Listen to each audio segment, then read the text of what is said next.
Muy buenos días, bendiciones a todos. Que el Señor siga preservando en nosotros el deseo de ser iglesia, de adorarlo como comunidad, de exaltar su nombre, de estar conectados con su voluntad para cada uno de nosotros individualmente y para nosotros como iglesia. Así que estamos agradecidos y muy agradecidos al Señor por su gracia con cada uno.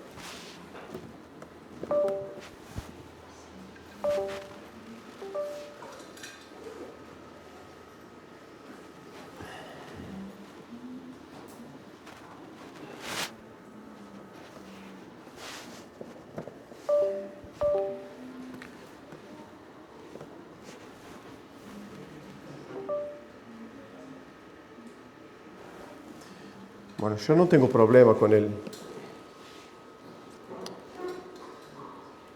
pero si funciona es mejor. Ahí va.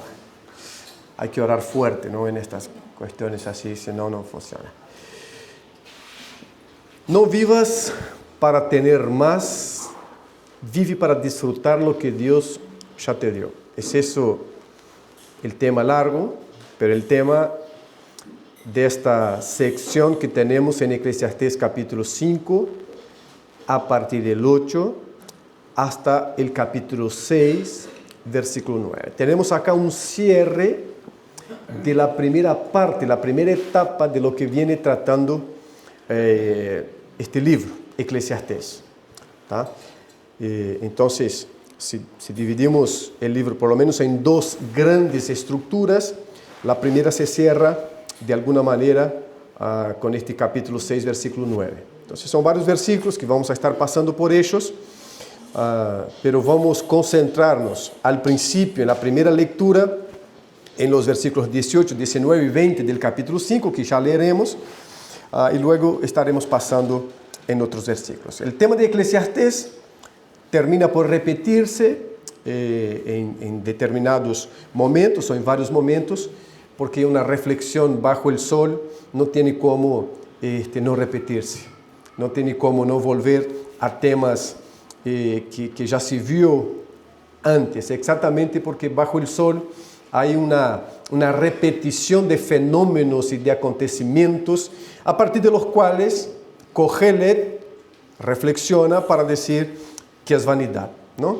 Pero nosotros vamos a estar leyendo los versículos 18 al 20 y luego enseguida vamos a estar pasando por estos versículos del capítulo 5 y 6. ¿Ok? Vamos a leer versículo 18. Si lo tenés para acompañar ahí o acá, nos da igual.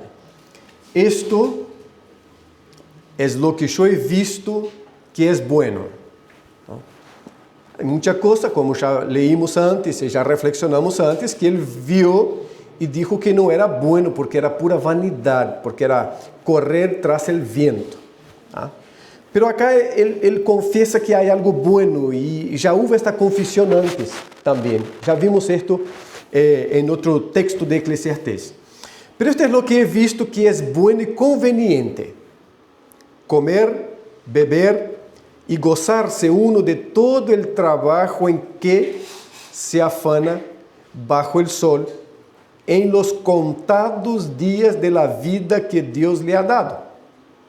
Porque esta es su recompensa. Ustedes se acuerdan que uno de los temas que tratamos acá fue comer, beber y temer.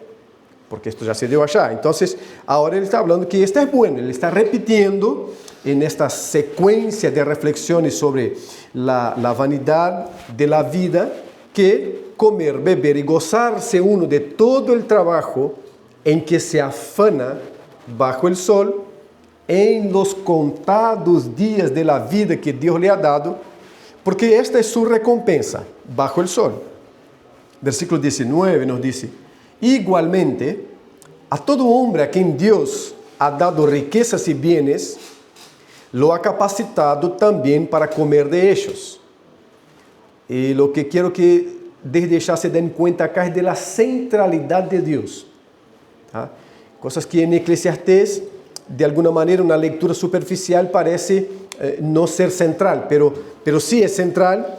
Y acá en estos versículos es donde por primera vez esta centralidad alcanza un punto muy alto. Entonces, igualmente, repitiendo el versículo 19, a todo hombre o a todo ser humano a quien Dios ha dado riquezas y bienes, lo ha capacitado. Dios dio riquezas y ahora Dios capacitó a estos para comer de ellos, para recibir su recompensa y para regocijarse en su trabajo. Esto es don de Dios. Pues Él no se acordará mucho de los días de su vida. ¿Él quién? No Dios, el hombre. Porque Dios lo mantiene ocupado con alegría en su corazón. Vamos a orar. Señor, muchas gracias por estar acá en esta mañana hermosa, con lluvia, junto a mis hermanos, reunidos, con la seguridad de esta salvación eterna que hemos alcanzado por gracia mediante la fe en Cristo Jesús, y como iglesia tuya poder adorar a tu nombre y regocijarnos en ti. Y es eso lo que queremos, y queremos una vez más ser exhortados, consolados, guiados por tu palabra, Señor, en esta mañana. En el nombre de Cristo Jesús. Amén. Amén. Quiero volver rápidamente al tema, que la idea del Eclesiastés es: no vivas. Entonces toma esta palabra, no vivas para tener más, ¿tá? Sino que, ¿no?, vivas para disfrutar lo que Dios ya te dio. Entonces tome cada palabra con su sentido acá para no distorsionar lo que el Eclesiastés está hablando. De entrada, él no está en contra de tener. ¿Tá? La propuesta es: no viva para tener. Son cosas distintas. ¿Alguno acá ha leído este libro?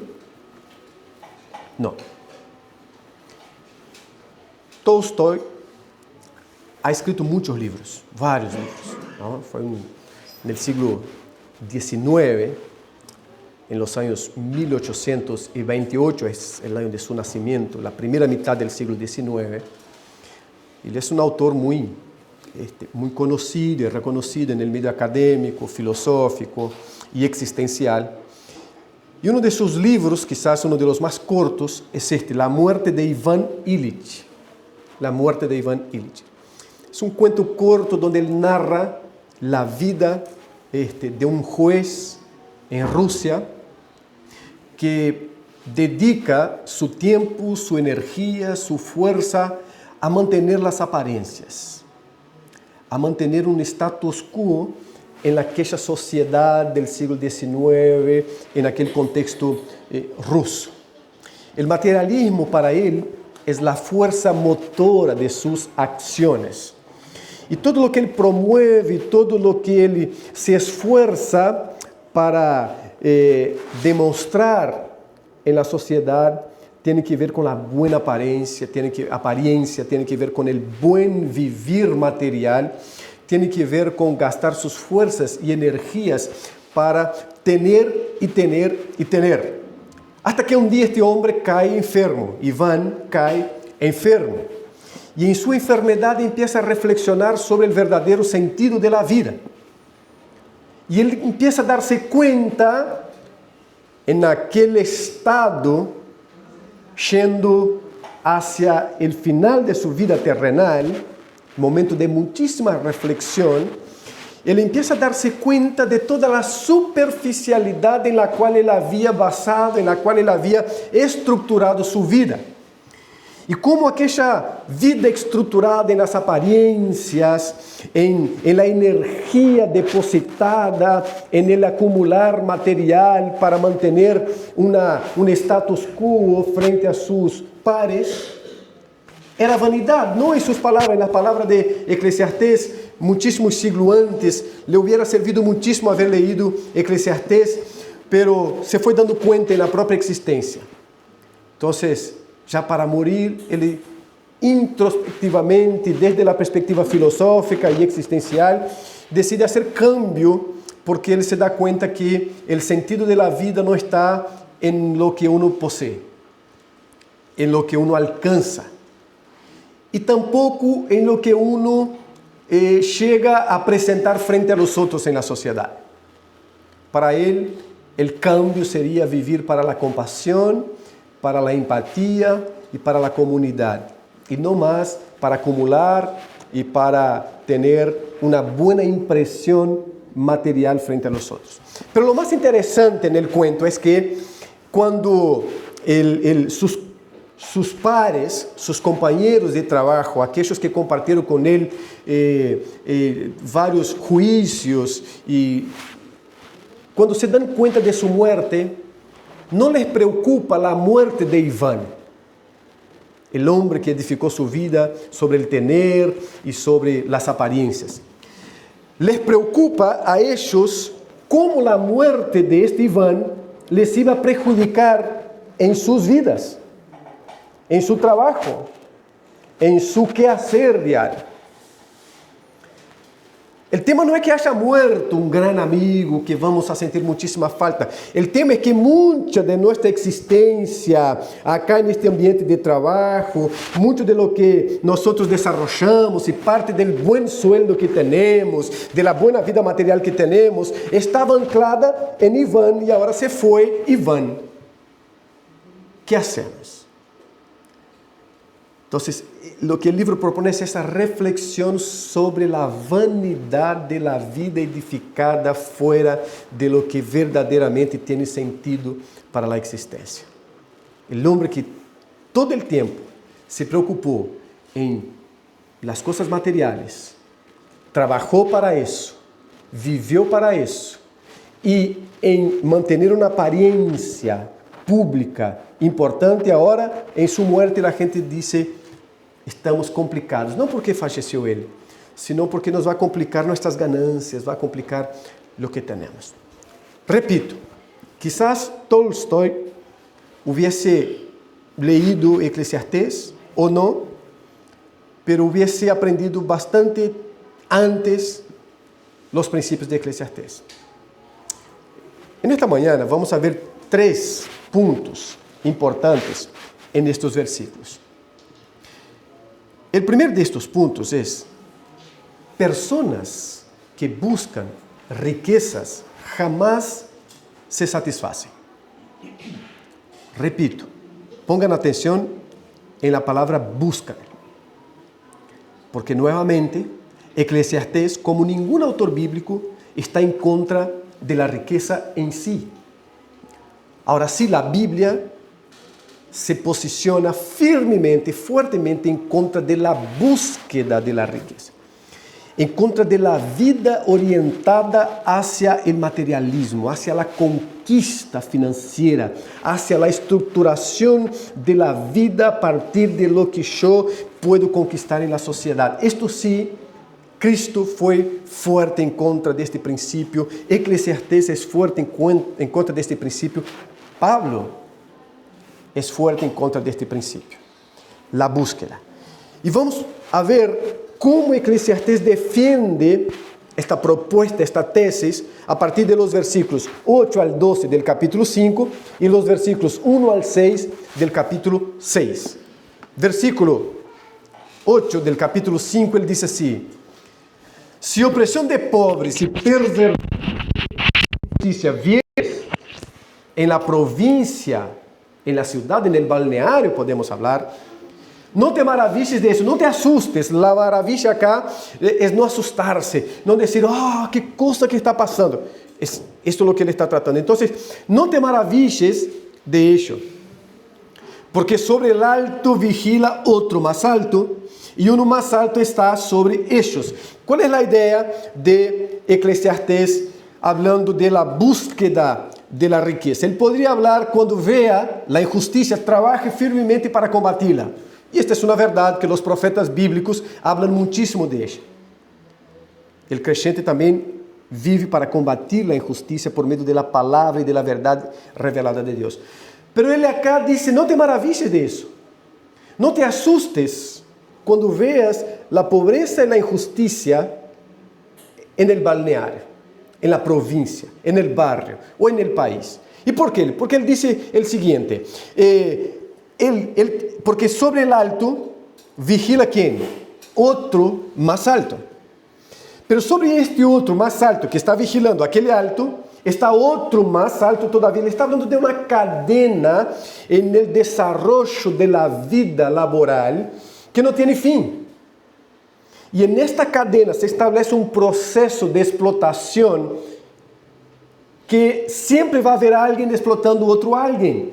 Y acá nuevamente, usted se acuerda que en pandemia hicimos una reflexión muy, pero muy espiritual sobre la película El Hoyo. El Hoyo. Una película. No hay como describirla muy fuerte, muy fuerte. Pero que hablábamos en aquel momento achar que tenía un sentido interesante. Y yo tenía que haber encontrado este sentido, porque después de mirar todo aquello, no es posible que me perdí casi 2 horas acá y no hay un sentido más importante en esta película. Pero esta película, ella habla de lo que Eclesiastés está hablando acá. ¿Quién es el explotador? No es el rico sobre el pobre, es también. Es el que está arriba. Y esta es la dinámica de la película. El que está arriba, no voy a contar todo porque por ahí alguno decide mirar, pero el que está arriba es fea, por las dudas. El que está arriba es el que está explotando el que está abajo. Y el que está en el medio está explotando el que está más abajo. Y el que está más abajo está explotando hasta el último. Pero el último, que está allá en el escalón de abajo, que fue explotado hasta no poder más, que no pudo comer porque desde arriba la comida venía bajando y llegaba abajo, ya no había nada, o lo que había era incomible. Se espera de esta persona que subió y que ahora está arriba, que tenga una actitud de empatía.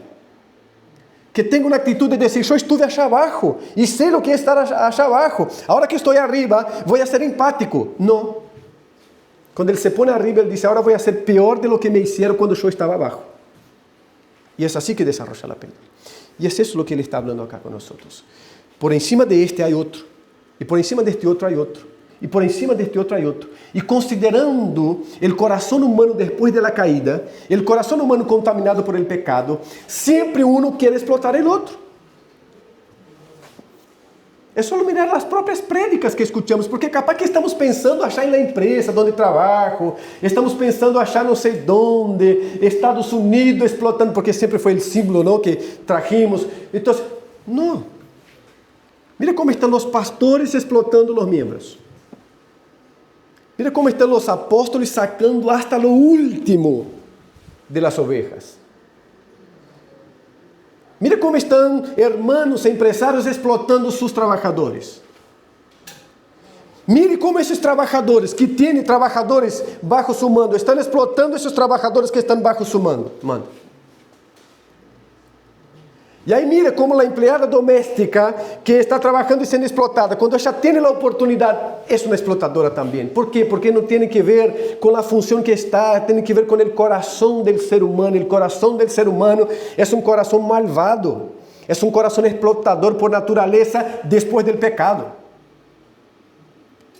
Hay excepciones, por supuesto que hay empresarios cristianos excelentes con el corazón en el reino, hay empresas excelentes con el corazón en el reino, no todos los pastores están explotando a las ovejas, pero esto está presente en todos los ámbitos.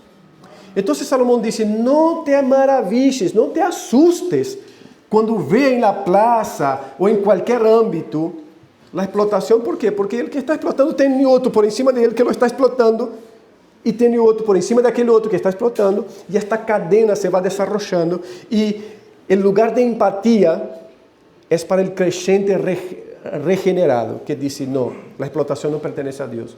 Pero si no es así, esta es la dinámica de la vida. Además, dice él, el provecho de la tierra es para todos.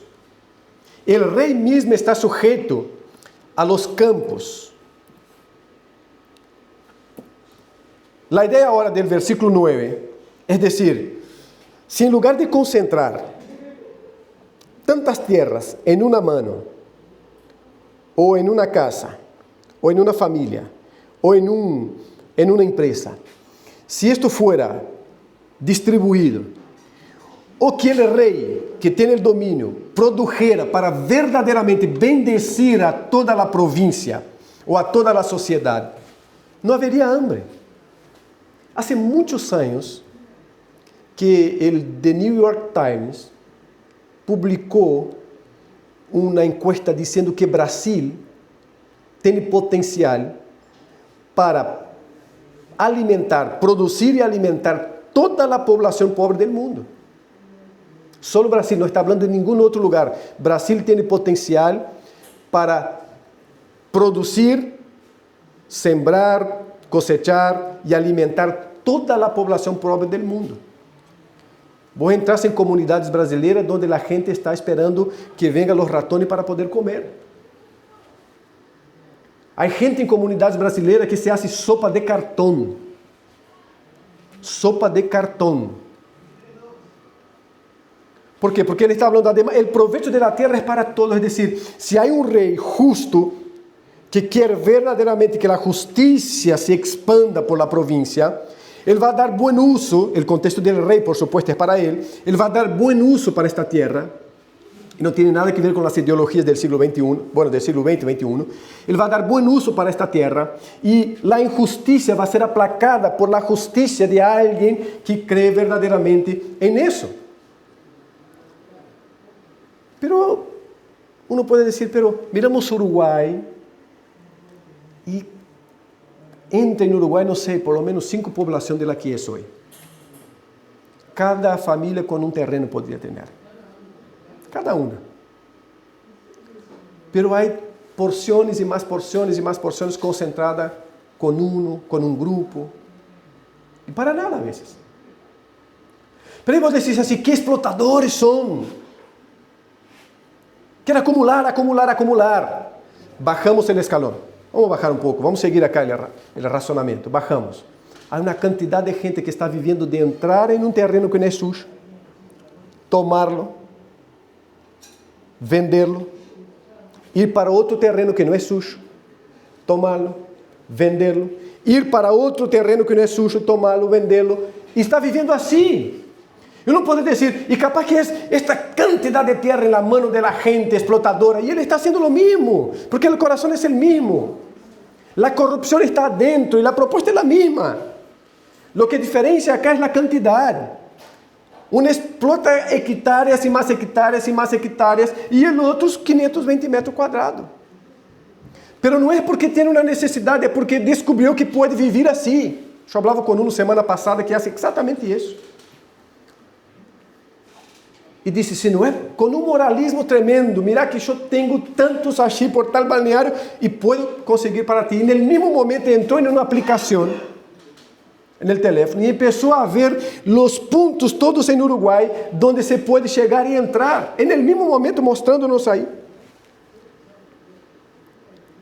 Pero este é o que levanta a voz contra os poderosos e diz explotadores.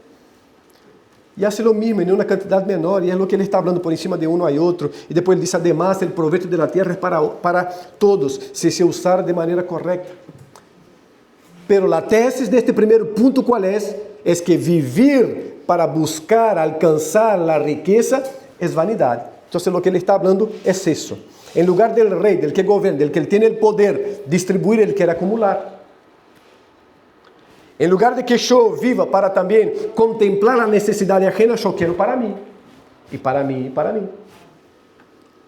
Versículo 10. El que ama el dinero, no se saciará de dinero. Yo creo que es la tercera vez en esta serie que voy a decir lo mismo. Le preguntaron a un multimillonario hasta cuándo él quería acumular. Él dijo así, un poquito más. Porque no hay fin para el que ama el dinero, para que el que ama los bienes materiales. Él va siempre querer un poquito más, Entonces el que ama el mucho tener, no sacará fruto, porque su vida, ya vimos acá una vez, su vida va a estar concentrada en sacar mucho. También esto es vanidad. No puede ser otra cosa. Versículo 11. Cuando aumentan los bienes, también aumentan los que los consumen. Pregunta a los jugadores de fútbol que salieron de los cantigriles, de las favelas y ganaron mucha plata y tenía amigos, pero pregunta al que falleció por acá mismo en Uruguay, borracho, ou por lo menos viveu uma vida bastante assim, sem plata e sem muita gente ao redor, porque ele tinha, mientras tinha bastante bienes, porque aumenta o consumo. Pero não só neste sentido, aumenta também em outro sentido, aumenta que se eu tenho uma casa muito grande, vou necessitar alguém mais para ajudar-me. Pero como eu vivo para ter plata e para ter bienes, eu vou contratar uma pessoa para ajudar-me. Ou não para ajudar-me, quizá para fazer tudo. E esta pessoa vai fazer tudo. E aí logo vou crescer mais, e vou necessitar mais de uma pessoa. E vou necessitar outra mais. E outra mais. Então, quando aumenta os bienes, aumenta também os que consumem estes bienes. Isto não é malo em si, podemos pensar em nossa estrutura. Hoje, uma pessoa pode dar conta de manter isto prolijo para nós acá, em matéria de limpeza. Pero se somos um lugar para 800 pessoas, não podemos ter uma sola. Isto vai necessitar muito mais gente. Vai aumentar, porque 800 pessoas, em matéria de ofrenda, em matéria de dízimo, essa coisa toda, não é o mesmo que 50. Pero também vai aumentar os que consumem os bienes. E aí já não dá para ser uma planilha e dizer, venga um e outro. Por falar nisso, mire as planilhas. O pasto viene crescendo. Tá? Então, pero não vai dar para dizer, não pode fazer, vamos necessitar mais gente. Vamos necessitar pagar mais luz, vai aumentar os que consomem também. E é isso o que ele está tratando aqui. Que pues, disse a última parte do versículo, que bien pues tendrá su dueño si no verlos con sus ojos? Contemplar. El aumento de los bienes y el aumento de los que consumen los bienes. Contemplar. Y nada más que contemplar. Dulce es el sueño del trabajador. Coma mucho, coma poco, pero al rico no le deja dormir la abundancia. Mira qué tremendo es eso, ¿no? Dulce es el sueño del trabajador, coma mucho, coma poco. Lo que él quiere decir no es que el que está hambriento porque no tiene nada que comer y él dice, está acá es bárbaro. Él no está hablando de eso. Él está hablando de aquel que vimos hace 2 domingos, aquel que tiene una mano extendida, pero la otra está para agradecer.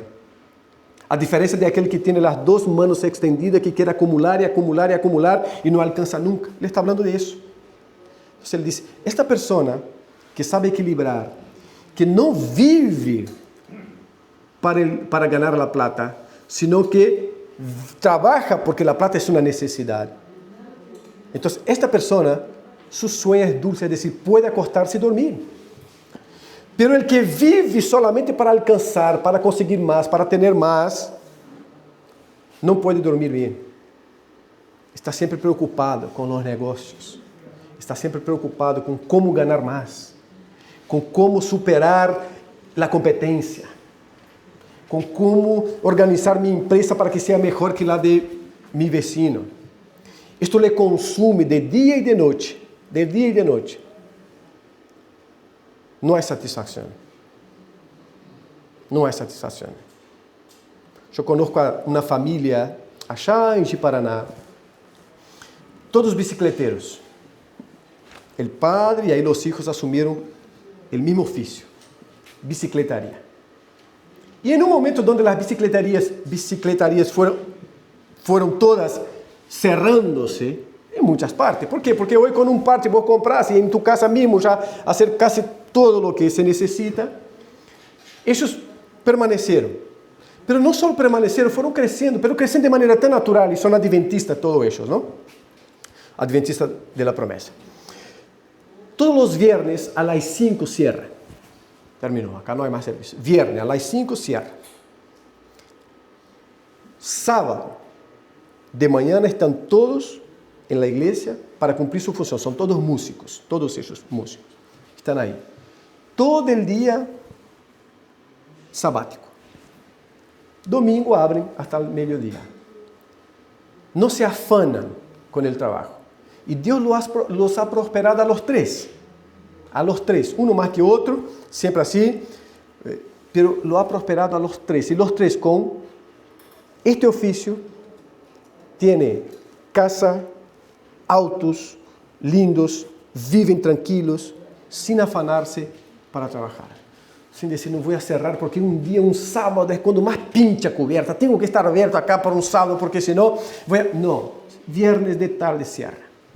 El adventista se maneja no por horario, sino por el sol, ¿no? El viernes más o menos a qué hora, bueno, las 5, dependiendo de cuándo. Cierra. Y ellos cerraban a las 5 por las dudas que cerrar a las 6, dejara para cerrar a las 6 y 6 menos 10 aparecieran algo y ellos tuvieran que pasar el horario. Cerraban a las 5. Cierran a las 5 hasta hoy. Están allá. Y Dios los ha prosperado. Su sueño es dulce. Y es un ejemplo de creyente para todos nosotros que estuvimos.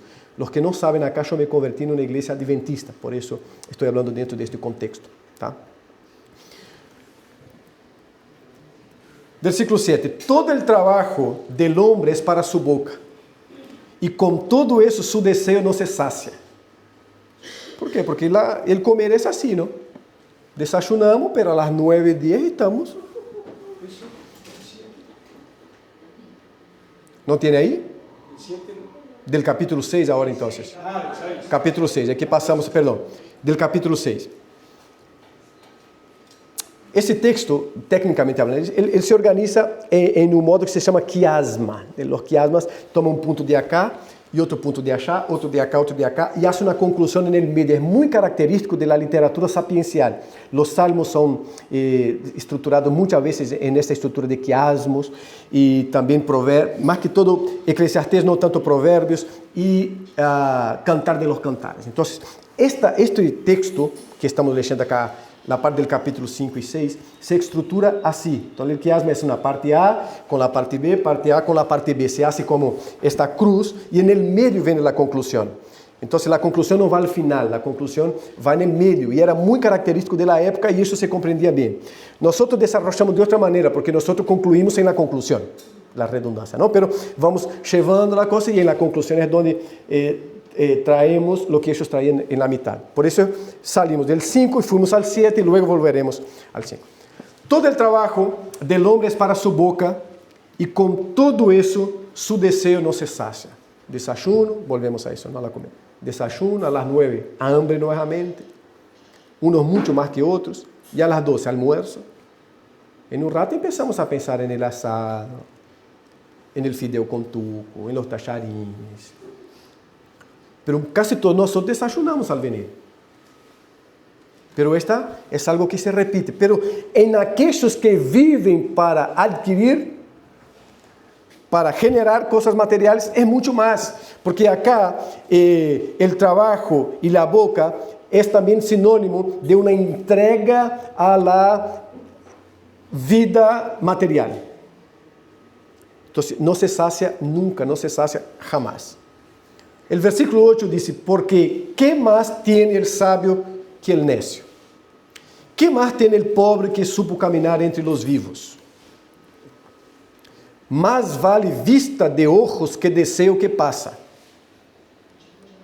Y también esto es vanidad y aflicción de espíritu.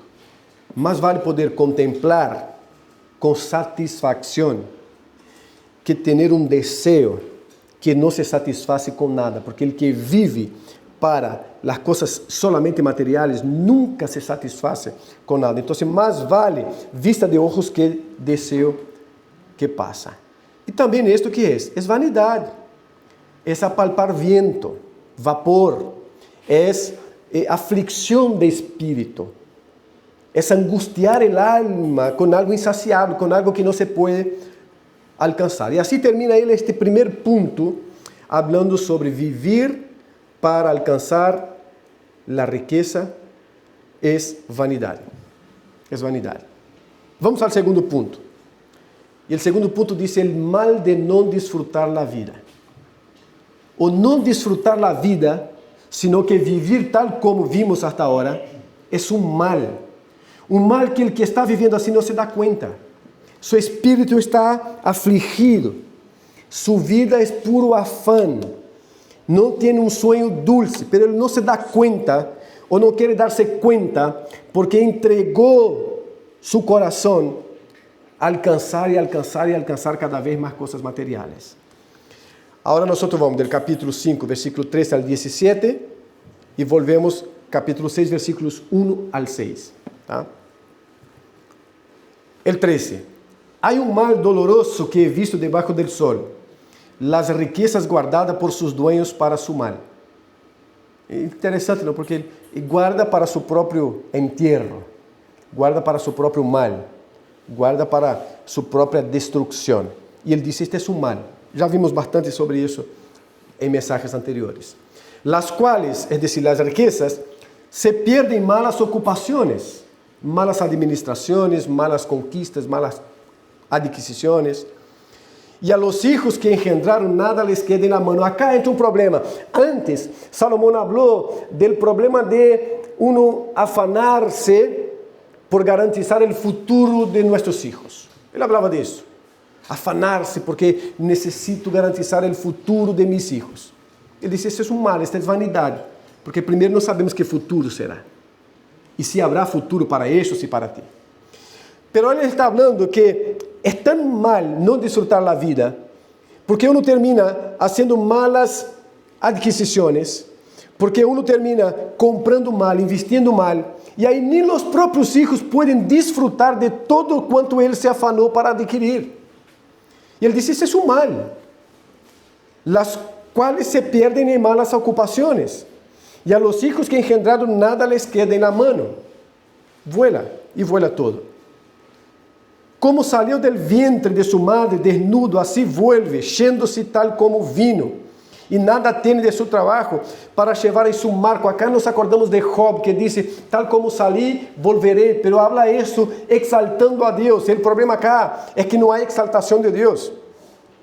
El problema acá es que él perdió todo y tal como salió del vientre, es decir, sin nada, ahora él vuelve a la tierra, este vientre terrenal, él vuelve sin nada. ¿Por qué? Porque vivió para adquirir, adquiriendo, investiu mal y terminó sin nada. Y ni sus propios hijos pudo disfrutar de todo el afán en el cual él se empeñó para conseguir. Entonces Job, cuando pierde todo, ele disse, eu salí desnudo e volveré desnudo. Bendito seja o nome do Senhor. Pero esto acá, não, ele não pode nem alabar a nada e a nadie. ¿Por quê? Porque ele perdeu por su afán, por su avarícia, por su mala inversión e não pudo disfrutar. Não tuvo sueño dulce. Se desvelava porque estava pensando, amanhã o dólar pode subir ou pode bajar muito e minha empresa vai abaixo. Não pudo. Volvió desnudo, sem disfrutar nada. Salomão disse, é um mal. Não disfrutar responsablemente é um mal. Versículo 16. Este também é um grande mal, que como vino, assim acha de volver. Imagina entregar a vida por uma coisa e volver sem ella. Ele está falando, este é um mal. Vino ao mundo, se entregou ao materialismo, perdeu todo o que conquistou e agora está volviendo sem nada. Todos vuelven sem nada. Pero aqueles que não se entregaram a isso, a la conquista, vuelven por lo menos com a consciência de que viveu para agradar e adorar a Deus. Por lo menos viveu bem, porque tuvo um sonho dulce, é decir, pudo dormir.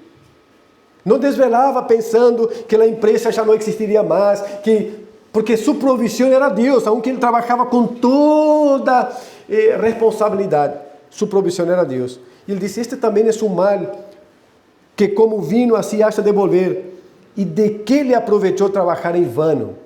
Então, não é de que ele aproveitou trabalhar, o trabalho é de Deus. É de que le aprovechó trabajar con este afán de conquistar y conquistar y conquistar y se olvidó de tanta cosa linda. Se olvidó de vivir, se olvidó de disfrutar la familia, se olvidó de disfrutar los hermanos de la iglesia, se olvidó de una cantidad de cosas y ahora está volviendo desnudo, sin poder llevar todo aquello por el cual él luchó toda la vida. Esto nos habla de prioridades, hermanos. Esto nos habla de principios. Nos habla de princípios.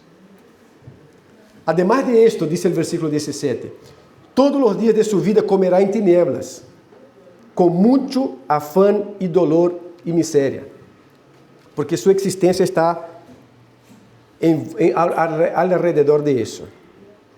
Ahora capítulo 6, versículo 1 dice, hay un mal que he visto debajo del sol y muy común entre los hombres. ¿Cuál es? El del hombre a quien Dios da riquezas y bienes y honra, y nada le falta de todo lo que su alma desea. Pero Dios no le da facultad de disfrutar de ello, sino que lo disfruta los extraños.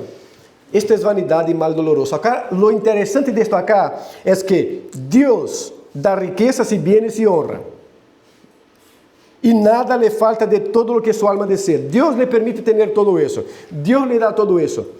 Pero el mismo Dios no le da la facultad de disfrutar. Hablamos de la centralidad de Dios en este texto. El mismo Dios no le da la facultad de disfrutar, sino que lo disfruta a los extraños. Esta es vanidad y mal doloroso. No podemos olvidar nunca cómo Dios actúa en el mundo. Dios es soberano, Dios es eterno, Dios es omnisciente, omnipresente. Dios está actuando también en aquellos que acumulan y no pueden disfrutar. Y a veces no disfruta porque Dios no da esta facultad, Dios no le da esta facultad de disfrutar. Y Él dice, este es un mal que yo he visto. Versículo 3 dice, aunque el hombre engendrare 100 hijos, acá es una hipérbole, para decir, y viviere muchos años, porque Él ya dijo que la vida del ser humano es corta, y los días de su edad fueron numerosos, si su alma no se sació del bien y también careció de sepultura, yo digo que un abortivo es mejor que él. Nuevamente vuelve la figura, ya vimos en el texto anterior, vuelve la figura del abortivo, es decir, de aquel que no nació. Porque si el nacimiento, todo lo que nos proporciona, es una vida vivida para buscar lo que es vano, es decir, las riquezas del mundo, las conquistas, las apariencias, y con esto el dolor, los afanes, las angustias, el cansancio eterno.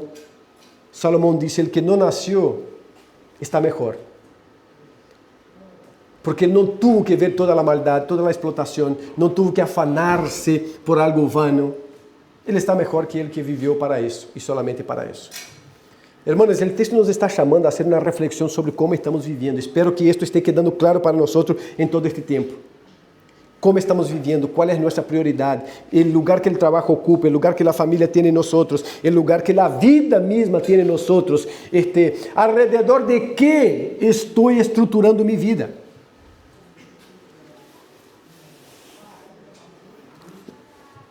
Porque en vano viene, ¿cuál? El que nació.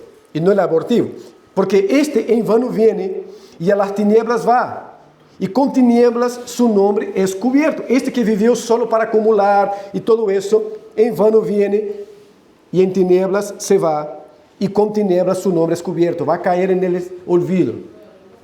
Además, no ha visto el sol, ahora ya habla del abortivo, no ha visto el sol, ni lo ha conocido, más reposo tiene que aquel.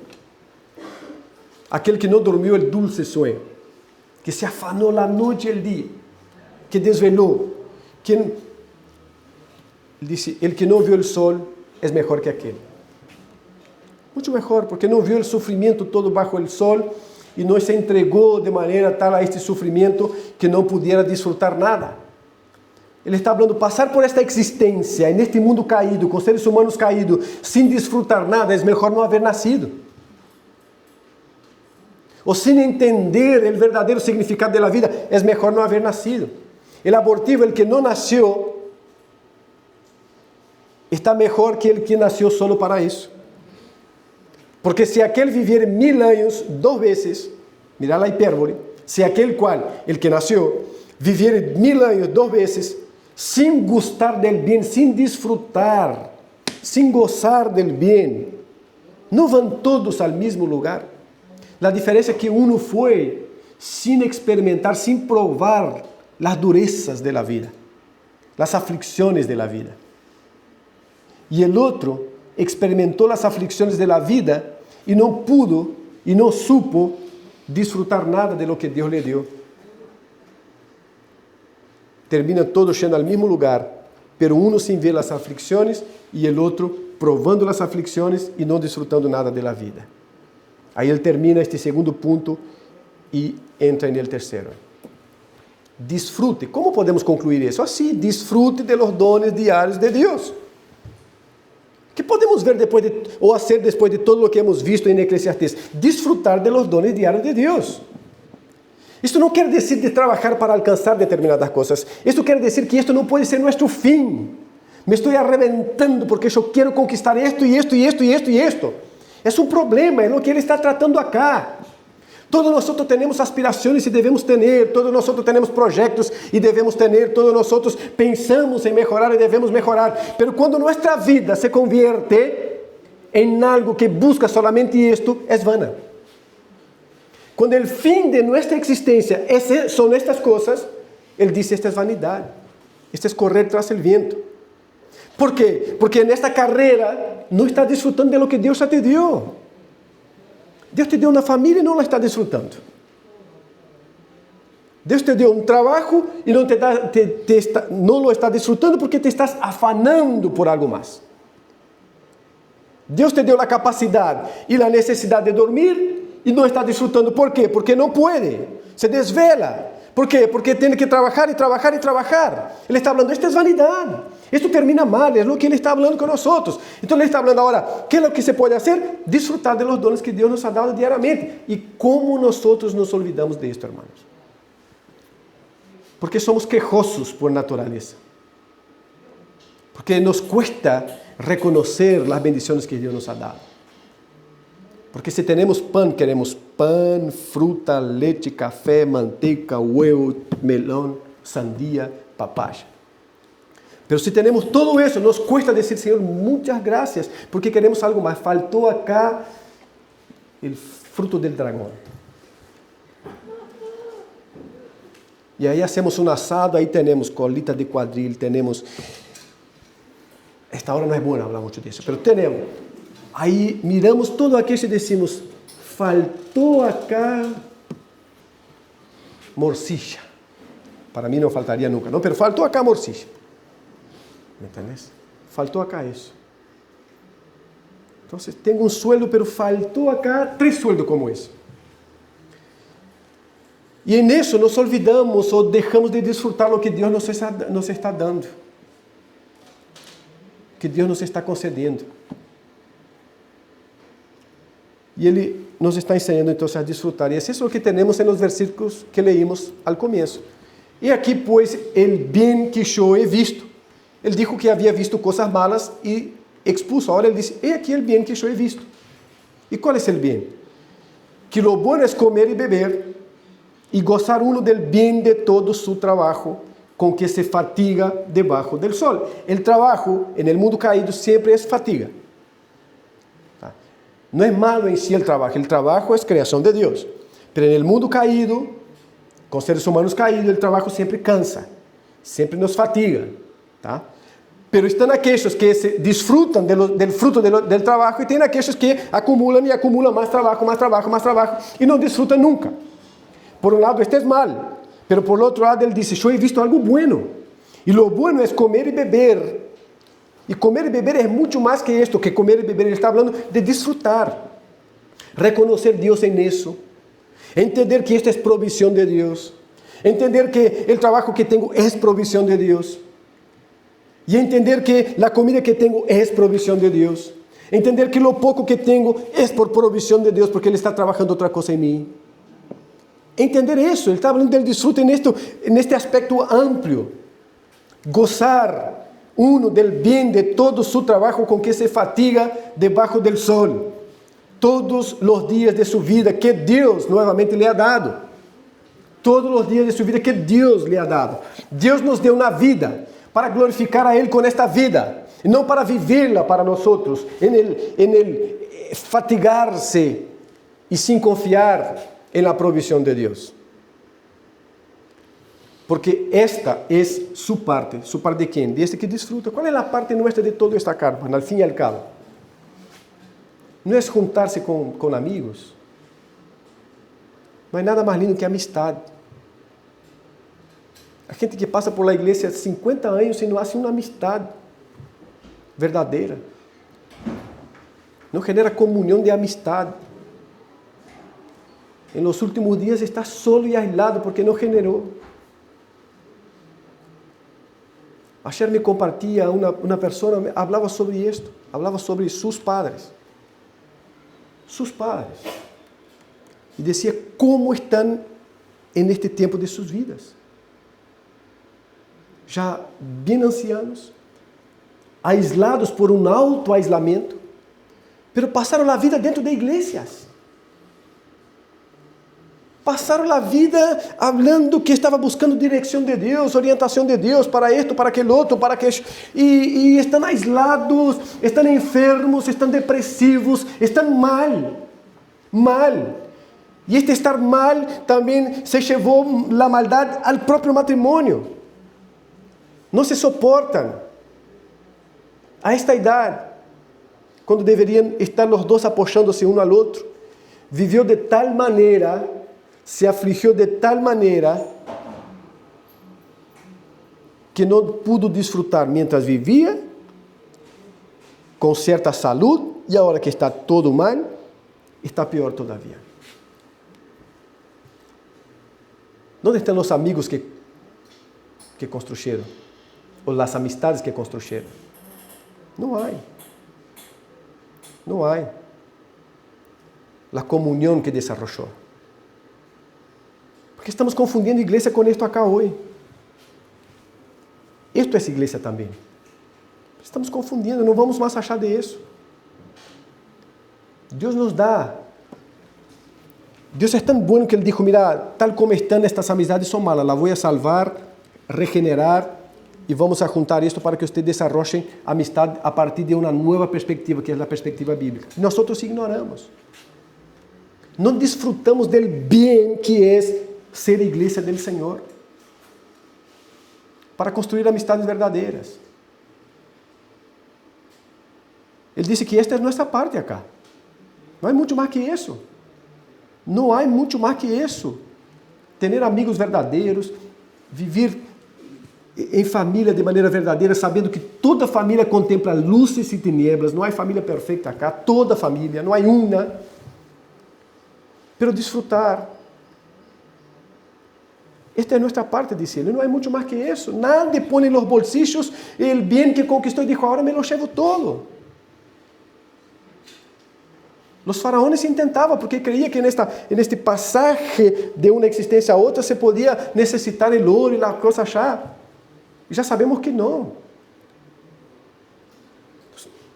Esta é a parte que nos toca, diz ele. Versículo 19 diz, asimismo, a todo homem, a todo ser humano, a quem Deus dá, novamente.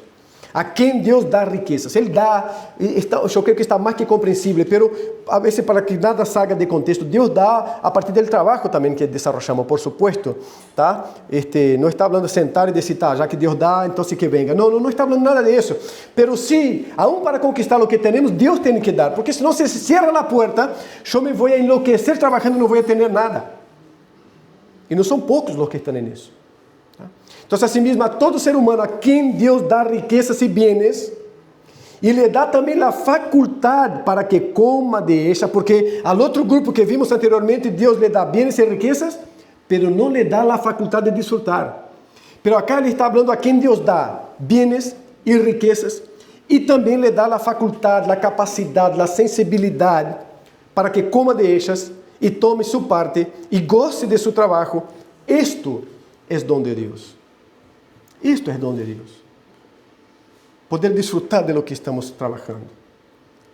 Poder gozar-nos, aun com toda a dificuldade que involucra todos esses temas. Isto é dom de Deus. Versículo 20 termina, porque não se acordará muito de los dias de sua vida. E isso, na verdade, muitos de los dias de sua vida. Pois Deus lhe llenará de alegria o coração. Deus lhe llenará de alegria o coração. Deus dá los bienes a partir de lo que trabajamos, pero por gracia de Dios Él nos da los bienes, y ahí Dios nos da la facultad para disfrutar responsablemente, porque uno puede decir, tá, já que es así, tengo plata, ya voy a viajar para allá, para acá, y voy, vengo, ya no paro más, se olvida de la iglesia, de los hermanos, de la fe, se olvida de todo. Esto no es disfrutar, esto es ser irresponsable con los bienes que Dios te está dando. Tá? No se trata de isso. Y disfrutar para nosotros es una cosa impresionante. Disfrutar para nosotros, la primera cosa que viene a la cabeza es viaje, ¿no? La primera, es impresionante, ¿no? Vos decís, yo no, no estoy hablando nada, no estoy hablando nada.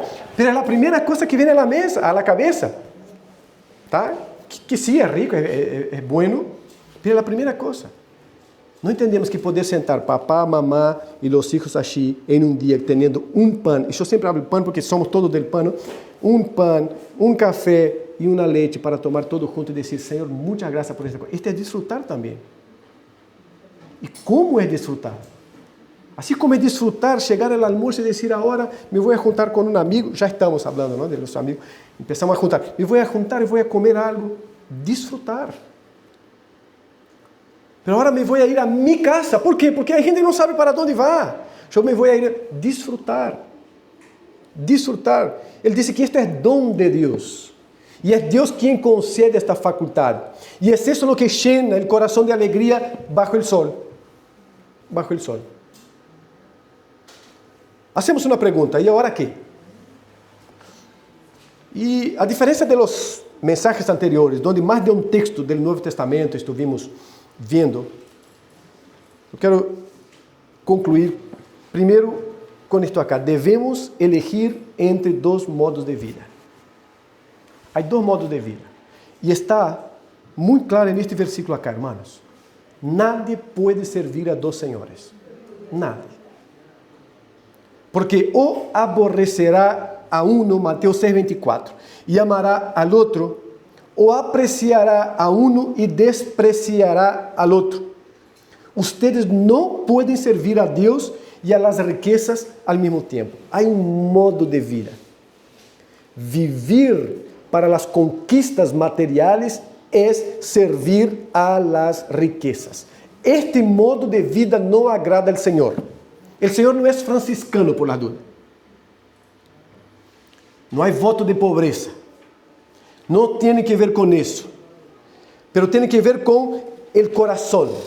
Si el corazón está en las riquezas, que puede ser mucho o poca, o en las cosas materiales, este modo de vida no agrada al Señor. Y Dios dice claramente, es imposible agradar a los dos. Porque para agradar a Cristo, el corazón tiene que estar en Cristo, en la confianza de la provisión de Cristo, del actuar de Cristo, y de Cristo trabajando para darnos lo que necesitamos. De manera que es imposible estar con el corazón en Cristo y el corazón en los bienes materiales. Los bienes materiales son dádivas, son dones que Dios nos da para alegrar nuestros corazones, para que disfrutemos bajo el sol y para que glorifiquemos a Dios con estos bienes. Pero es de Dios. Eso significa que el corazón no está ahí, está en Cristo. Y nosotros con el corazón en Cristo, algunos reciben muchos bienes de Dios. Y podemos nombrar en la Biblia de varios de ellos, Abraham, el propio Job, como es restituido, y varios siervos del Señor. Y podemos hablar de otros que no. Pero el corazón no estaba en eso. Abraham no salió de Ur para decir, ahora voy a conquistar un montón de cosas para mí, me voy a garantizar el futuro de mis hijos y de toda esta descendencia que Dios me está prometiendo. Él salió con el corazón en Dios, el Dios que lo había llamado, y Dios le fue agregando todo lo que le había prometido. Todo. Pablo no cambió del judaísmo al cristianismo por una cuestión de ahora en el cristianismo hay más posibilidades. Primero, porque hubo conversión. Segundo, no salió como apóstol de los gentiles porque dijo, estos judíos es muy difícil sacar cosas de ellos porque yo soy uno de ellos y sé bien cómo es. Voy para el mundo gentil. No, él salió con el corazón en Cristo. Y con el corazón en Cristo él pudo decir, todo puedo en Cristo que me fortalece. Pero porque tenía el corazón en Cristo. Entonces, es imposible servir a dos señores. Tenemos que elegir entre dos modos de vida. Un modo que agrada al Señor y todo lo que el Señor nos da de bienes materiales es don de Dios para glorificar a Dios. Y otro modo que es vivir para eso. Y ahí no hay sueño dulce, es fatiga, es comer en la oscuridad. Trabajen entonces, dice Jesús en Juan. Trabaja entonces, no por el alimento que perece, sino por el alimento que permanece para vida eterna, el cual el Hijo del Hombre les dará, porque a Él es a quien el Padre Dios ha marcado con su sello. Esto acá es luego de que la gente vio la multiplicación de los panes y ahí dice, ¿dónde Jesús desaparece? ¿Dónde está Jesús? ¿Dónde está Jesús? ¿Y dónde está Jesús? ¿Por qué? Porque querían comer, sin tener que ir a la panadería, sin tener que ir pescar, sin tener que ir nada, porque tenía alguien que multiplicaba eso. Y ellos ahora están buscando y Cristo dijo, no trabajen por eso, gente. Esta es una necesidad y yo la suplo. Trabajen por el pan que no perece, es decir, por la vida eterna, con el corazón en Cristo. Entonces Dios, en esta mañana nos llama para eso, hermanos. Para que nuestro corazón, nuestro modo de vida, nuestro estilo de vida sea para agradar a Dios. Y Dios va a agregar a nuestras vidas, a partir de nuestro trabajo fiel, a partir de nuestra integridad y honestidad también en lo que Dios nos da. Él va a agregar todo lo que quiere. A algunos Dios va a hacer ricos. Y hay creyentes ricos para la gloria de Dios, que glorifica a Dios con sus riquezas. Y hay otros que no. Yo ya sé hace tiempo que esta nunca fue mi llamado. Nunca fue. Pero yo sé hace tiempo que hay cristianos a quien Dios también le da muchísima riqueza. Y estos cristianos honran a Dios con sus riquezas. Pero su corazón no está en eso, está en Cristo. Y es Cristo quien bendice. Y es Cristo quien les da. Son dos modos de vida y tenemos que elegir uno. Los dos no dan. Y quería concluir con eso. Tenemos que elegir uno. Los dos modos de vida no dan. Y que Dios tenga misericordia de nosotros y nos ayude a disfrutar, queridos. Disfrutar. Porque este es el bien que tenemos acá bajo el sol. El bien. Porque hasta el que conquistó un montón con la fidelidad de Dios y siendo fiel a Dios, llegará el día donde no estará nada más, va a destruir todo. Va a destruir todo. Entonces ahora son necesidades. Dios nos da para las necesidades. Así que aprendamos a disfrutar para la gloria del Señor. Vamos a orar. Hoy hay una canción que van a hacer los chiquilines, no sé cuál de ellos del grupo, pero va a ser una canción ahí para las madres. Sí. Y entonces vamos a aguantar unos minutitos más. Yo quería haber empezado hablando Feliz Día de las Mamás, me olvidé. Entonces voy a terminar hablando Feliz Día, madres, a todas. Me olvidé completamente.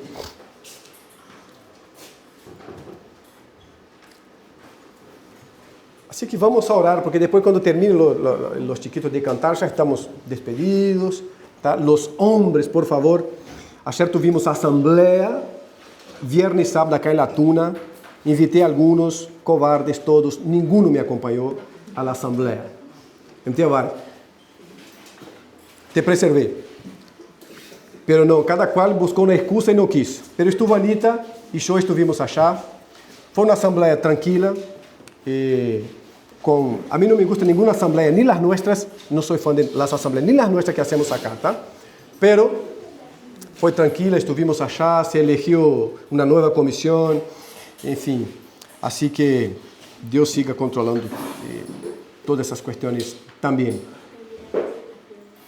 Claro, entonces los hombres, yo les avisé, los que no me acompañaron acá están en deuda, porque este viernes queremos ir a Las Piedras, hay un encuentro de hombres ahí en la iglesia, ahí el remanente. Tá, Pueblo Nuevo, que está también en Las Piedras, todo, ¿no? Queremos ir ahí, tener un tiempo, y queremos, de ser posible, pasar por lo de Rogelio, ¿tá? De ser posible, aprovechar, ir un poco más temprano y ver si podemos ver a Rogelio, ¿tá? Ahí viene, vamos a orar y después ya les pasamos a ellos. Señor, muchas gracias por este tiempo, gracias, Señor, por tu palabra, gracias por orientarnos, guiarnos. Quebranta nuestros corazones para oír tu voz, oh Dios, para buscar practicar tu palabra y para anclar nuestras vidas en ella. Nosotros te alabamos y te pedimos que nos enseñes a disfrutar de los bienes que tú nos das. Nos enseñes, oh Dios, a ser gratos a ti, a reconocer en ti la fuente, Señor, de lo que tenemos. Señor, hasta mismo del poder disfrutar. Que sea así, oh Dios, para tu gloria y para el honor de tu nombre. Nosotros te alabamos y rogamos desde ya una semana bendecida a todos. Te agradecemos por las madres. Señor, en este día que recordamos de manera más especial esta fecha, que tú estés bendiciendo a todas las madres, oh Dios, dando crecimiento espiritual y madurez a todas ellas, Señor. Te alabamos y glorificamos en el nombre de Jesús. Amén.